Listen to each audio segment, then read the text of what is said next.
धामन सर्प अर्थात् यसलाई अंग्रेजीमा ऱ्याट स्नेक भनेर भन्छ। आज उक्त सर्प मैले दुईटा घरबाट रेस्क्यु गरेर आएको घरभित्रबाट।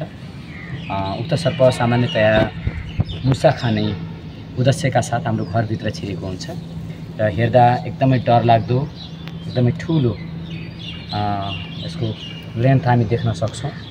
सो हामीभन्दा पनि ठुलो हुन्छ, तर हेर्दा डरलाग्दो देखिए तापनि उक्त सर्पले टोक्दा कुनै पनि प्रकारको विष भन्ने लाग्दैन। यसलाई चिन्ने तरिका भनेको एकदमै ठुलो साइज भएको, शरीरमा चाहिँ माथिपट्टि यसको ढाड छेउतिरका सबै स्केल्सहरू चाहिँ एउटै प्याटर्नमा हुन्छन्, हेर्न सकिन्छ।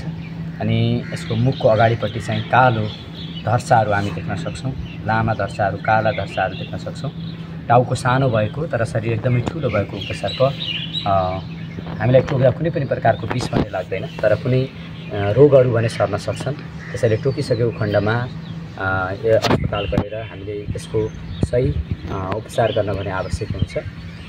उक्त सर्पलाई मान्छे देख्दा डराएर मार्ने गर्दछन् र उक्त सर्पलाई मार्नुको कुनै पनि अर्थ छैन, किनभने उक्त सर्पलाई ऱ्याट स्नेक भन्ने भएको कारणले मुसा खाने सर्प अर्थात् हाम्रो वरिपरिको मुसालाई चाहिँ ब्यालेन्स